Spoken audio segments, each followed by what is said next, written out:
What's good, YouTube? Welcome back to the channel. Welcome back to another reaction video. We got the Dallas Cowboys nightmare offseason has begun. This has got to be the most incompetent NFL franchise of all time. Like, real talk. Or maybe even sports franchise of all time. Because how do you have a little bit over 50 million cap and not make one splash move in free agency? You bring in Javonte Williams on a one-year prove-it deal. You trade for Kyer Elam. They just signed Miles Sanders, which I don't know what the hell they doing. I'm gonna keep it a buck. Now I did hear that they offered Cooper Kupp a contract. It was probably some cheap shit knowing Jerry Jones. I ain't gonna lie. Which Cooper Kupp at this point in his career doesn't need to be making like a big bag. At least like 10 mil he should make. Jerry Jones probably offered him like a $5 million contract for 1 year, knowing him. But this Cowboys team is just I don't think they're ever gonna at least sniff a Super Bowl as long as Jerry Jones is in office, bro. Like, real spill. Dallas. This is the team that let's check this out. to really confuse me as far as how they really look at approaching free agency. Here is my message to you, Mike. Every year, bro. Same old story with these niggas. All these other teams signing all these other really good players. The answer is your team doesn't do that. It has cost them, and it will continue to. And then they let DeMarcus Lawrence go. Every single year, that nigga started shitting on the Cowboys. Cowboys. Despite being a huge fan of the Dallas Cowboys, I unfortunately don't have any idea what this team is planning on doing. None of their roster decisions really make a lot of sense so far. We're gonna break down everything they've done so far because they haven't stood pat, and it's not necessarily the most exciting offseason. There's some moves that they signed Peyton Turner. One move in particular oh boy. And they traded for Kenneth Murray. No freaking idea what they're doing. So before we get to the content, we dropped our second baseball video on Uni Diamond Talk. We announced some giveaway winners for copies of MLB The Show 25. We're still giving away copies of MLB The Show 25. All you have to do to enter is subscribe and turn on your notifications on that channel. Now that we get all that out of the way, hey, W intro. The dominant run making. Alright, skip all that. Check 1212. What's going on, everybody? I've preached on this channel many times that if a team wants to win a Super Bowl or experience sustained success, they need to make sure that they manage the salary cap well. Their team needs to be a blend of players outperforming. Reason why Tom Brady's won 7 rings, man. On rookie scale contracts that are absolutely dominant. A good indicator of this is take a look at the previous Super Bowl champion Philadelphia Eagles. I mentioned this a lot of times. Just a few seasons into Jalen Hurts' career, the moment he was eligible for a contract extension 2 years ago, the Eagles wasted no time and signed him to the max contract that a quarterback could earn. Although that contract wasn't going to affect the team's salary cap until a year later. They still got him for a relatively cheap value considering how much. And then look at that compared to new contracts. Like, I think he's barely even top 10 highest paid QBs anymore, gang. Like, bro. And the Eagles have had a track record of doing things like this. Last offseason, they were the first team to extend their wide receiver. They paid Devontae Smith a contract and AJ Brown $5 million a year, and then quickly paid AJ Brown. Smart, bro. This is why Howie's one of the best general managers, man. By doing this, they were able to save up enough money to sign Saquon Barkley with the money that they ended up saving. If they waited too long to sign Jalen Hurts, then they would have had to pay him something about $56 or $57 million a year, and they would have had to pay AJ Brown something like $34 million a year. Then they wouldn't have been able to afford Saquon Barkley. But on top of that, the Eagles have always taken calculated risks, whether it was drafting a player that had off the field issues in the form of Jalen Carter, who was clearly the that shit paid off because he wasn't even supposed to fall to Philly, man. Or taking risks on reclamation projects like Mekhi Becton. And ironically, they recently did. I'm surprised Mekhi Becton hasn't been signed yet. I still don't understand this, bro. Like, any Eagles fans, can y'all explain why y'all traded CJ Gardner-Johnson? Like, bro came off a terrific season this past year. You know what I'm saying? Led y'all to another Super Bowl. And then y'all just trade him away for a first-round draft bust? Really, gang? Now, I did hear somebody say that y'all got to pay Cam Jurgens. But, like, bro, really, nigga?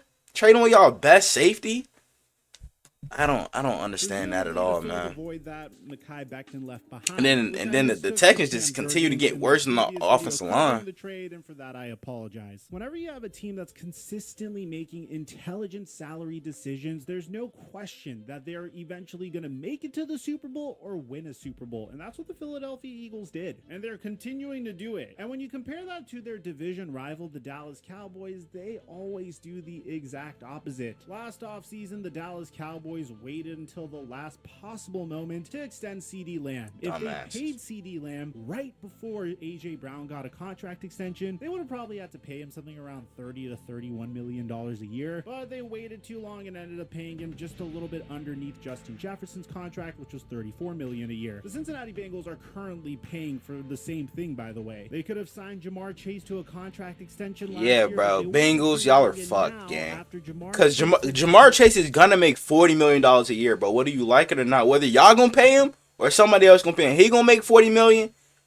I don't know if they're gonna be able to pay T Higgins, bro. Like, I'm gonna keep it a buck. Unless they you know what I'm saying, restructure a lot of contracts, most likely Burrow, you know what I'm saying, to try and keep T Higgins. Trey Henderson is basically gone at this point. But I really don't think they're gonna be able to bring all of them back, bro. I think Chase is the only one that's gonna be able to be brought back. Unless they rob a bank or some shit, but season, they need to beat I don't know. Jefferson's number. But that's not the only mistake the Cowboys made. Because T Higgins, he might make around like $30 million a year. Like, real talk. So inflated that when Josh Allen agreed to a contract extension with the Buffalo Bills, he took $5 million less, got paid $55 million a year. So this goes to show how the Cowboys really don't know what they're doing, and it gets way worse. It's Jerry Jones, man. Season began, Cowboys so glad I'm not a Cowboys fan. Shit, my mom and dad are, though. Franchise history, Zach Martin announced that he was going to retire. Crazy. But unlike last season, where they said they were all in, the Cowboys decided to hit the ground running on trying to pick up some new pieces. And these pieces aren't anything too crazy. It's a bunch of prove-it deals. For instance, they signed Robert Jones to fill in the void that Zach Martin would leave behind. Robert Jones has been a below-average offensive tackle for his entire career. They signed him to a one-year, $4.75 million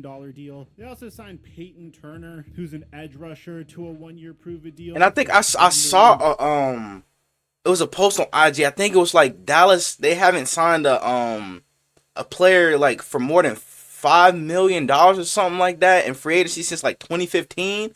Bro, you know how crazy that is? I think it was $5 million.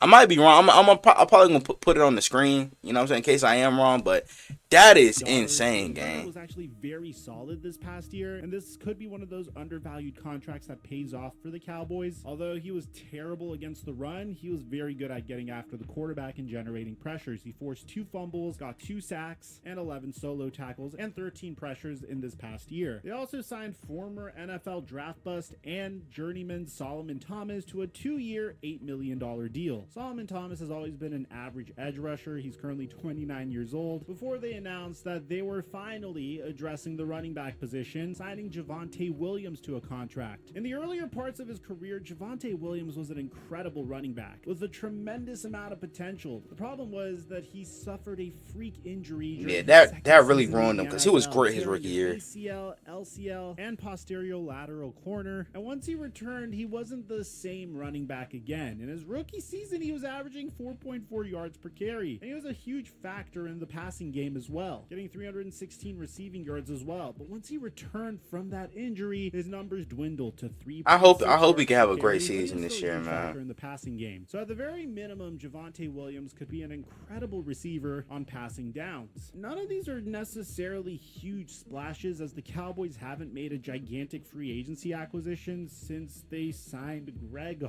Hardy 10 years ago, and at this point, if damn, Cowboys, I would want to make a huge free agent acquisition. Like, they bet, bro, Dallas fans, y'all better hope y'all get Cooper Kupp. If y'all not, bro, I mean, y'all pretty much are fucked either way, but at least with Cooper Kupp, you give, you know what I'm saying, Dak a number 2 wide receiver, bro, to throw to. Like, Because other than CeeDee Lamb, y'all don't have no weapons The for fact real. that this team took a flyer on one of the worst human beings in NFL history, they finally decided to sign former Chicago Bears linebacker Jack Sanborn, which I think is probably their most underrated acquisition. Jack Sanborn was great at getting after the quarterback. He was amazing in run defense. He was terrible in coverage. He's only 24 years old, and this could once again be one of those prove-it deals Terrible in that coverage, pays off bro. for the Cowboys mightily. So with all this being said, why are analysts saying things like this? Another loss by the Cowboys. I'm convinced the Cowboys just You're don't in that care. mode? Yeah, Cowboys just like, hey man, it is Bro, what it I will is. never listen to any takes Ryan Clark has to say, bro. He be saying the most outlandish shit ever. Like Peyton Turner. I will never listen to Ryan Clark. We'll just slap him in there. They just look at that like they're looking at him and Solomon Thomas, and they just sign guys like they're just like, hey, you know what? They'll just out effort them and we'll out hustle them. We'll out Yeah, all right. I mean,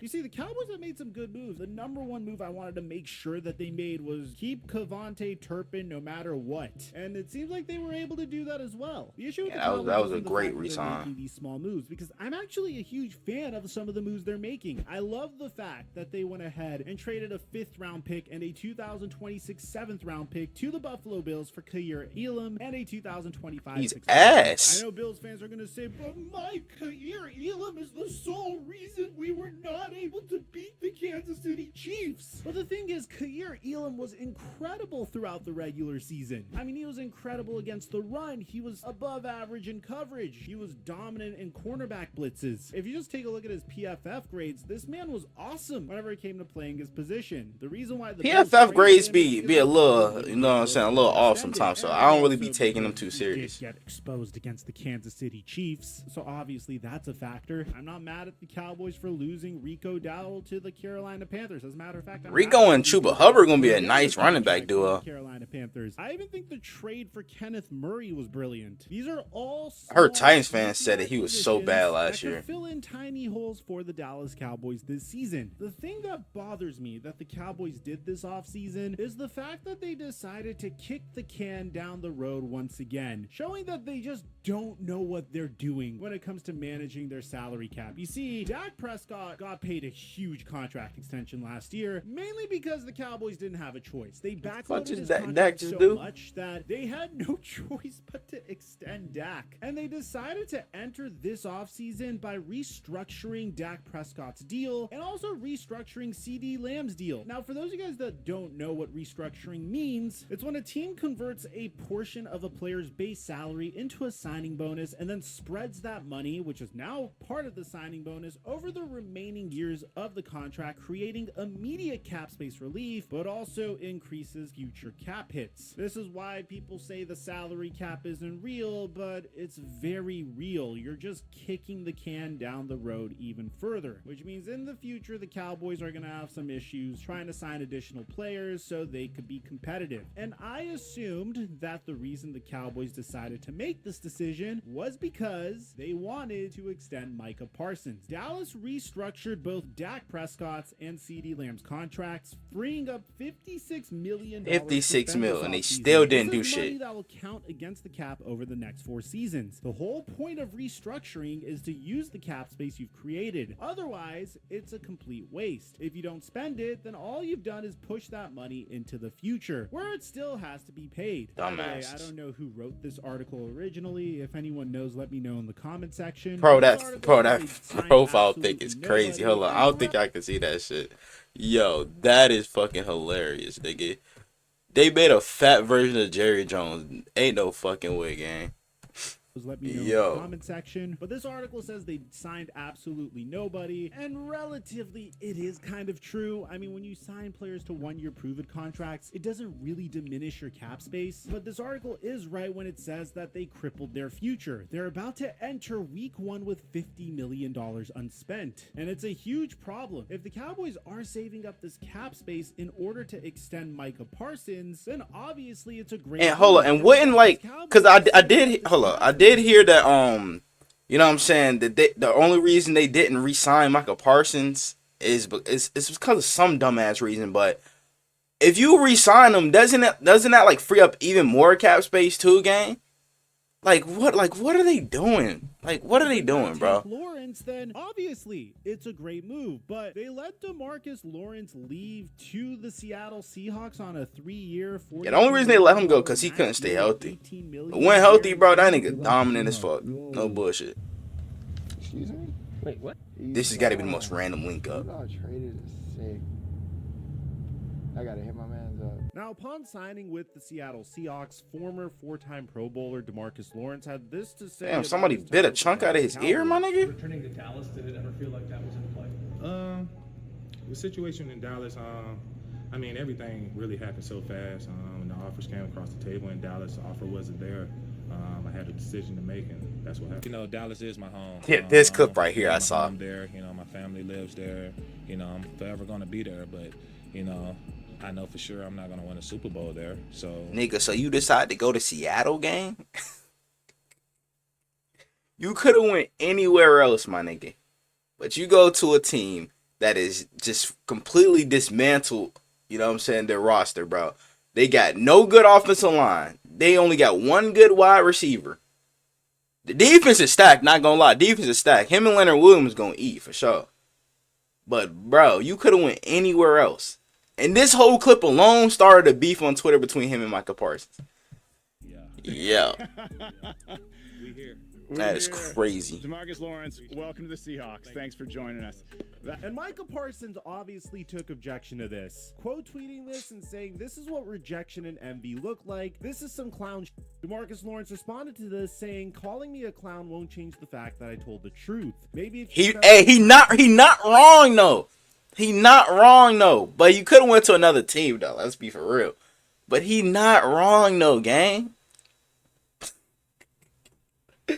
Yo, this shit is funny, gang. I'm not gonna lie. I never would have thought that DeMarcus Lawrence and Michael Parsons would have been beefing on Twitter. And more time winning, I wouldn't have left. And I personally find this particular tweet to be really funny because the last time the Cowboys were really successful was during the 2023 season, where they were the number 2 seed versus the Green Bay Packers in the wild card. If they beat the Green Bay Packers, they could have potentially had home field advantage for the entire playoffs. But according to DeMarcus Lawrence, there was something that got in the Cowboys' way. What happened and why your team isn't here?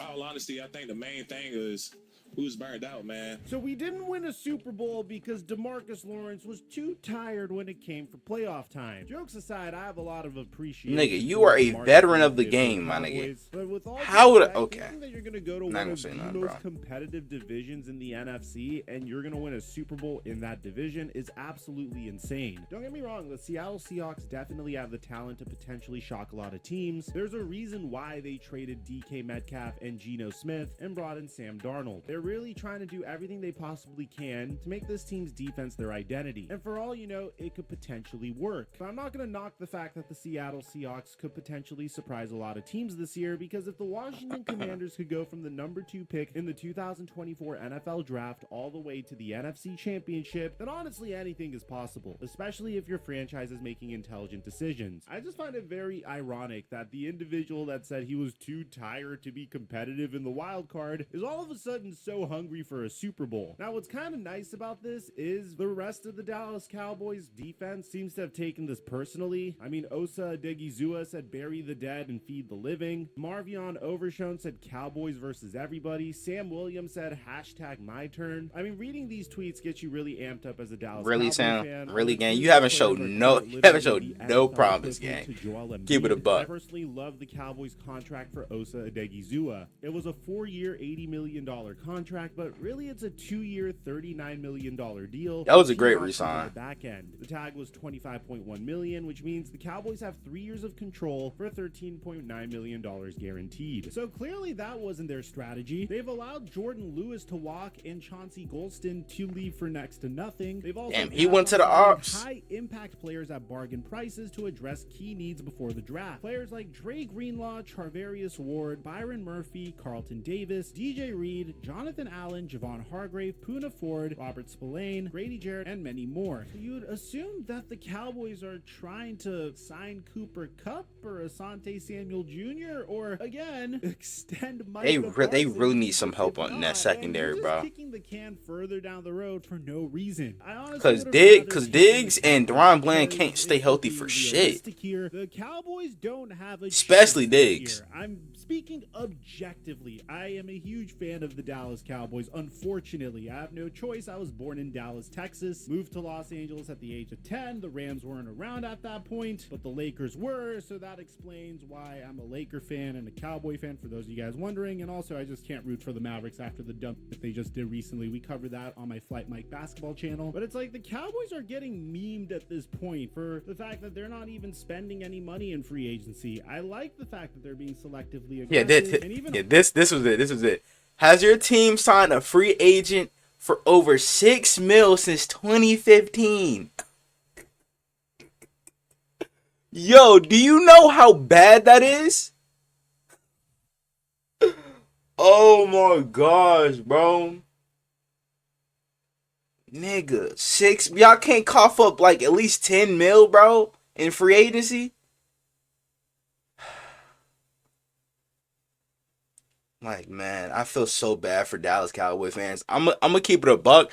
If Dallas don't make any changes within the next year, I feel like they might lose a big part of their fan base. I'm gonna keep it a buck because I know a lot of y'all are fed up with this bullshit. RJ Ochoa is praising the Solomon Thomas move. I love this move. It was Osadigizua and Mozzie Smith. You needed a stable veteran. I like deferring to one of your new staffers and saying, who do you like? But there's so many holes on this roster, and then you're in the same exact division as the Washington Commanders, who made it to the NFC Championship and then got even better in the offseason, and the Philadelphia Eagles, who are consistently being aggressive and making the right moves. I mean, don't get me wrong, not every move that the Eagles make pans out, but at least they make sense. And I think that's the thing that frustrates me the most about being a fan of this team. I don't mind if we're not competitive if I see a light at the end of the tunnel. Like the Chicago Bears a few years ago when they traded Khalil Mack for next to nothing and things were looking very bleak. We knew that in a few years' time they were going to have plenty of cap space to spend in free agency. We knew what they were doing. But in They this got case, it like I these don't last know 3 what the off Cowboys are doing. seasons, It bro. seems They've like been they're doing splurging for everything they sure. possibly can just so they could scrap together a The only team to ever team that three-peat. is destined to go 9-8 Yo. or 8-9 and miss out on the playoffs. They're the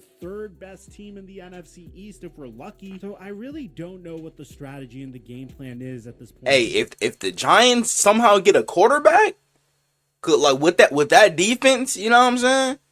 Shit, I could definitely see Dallas being last in the division next So season. let me know in the comment Keep it a section buck. down below if you're a That's Cowboys only if fan. the Giants How do you get a feel get a about good this quarterback offseason though. So far? Maybe you can make sense out of it because I certainly can't. Aside from that, I'm your boy Mike, and I'm dropping our mic until our next upload. Man, sheesh. Hey, bro, I want to know why did he put Sam Donald's head on Drew Lock's body?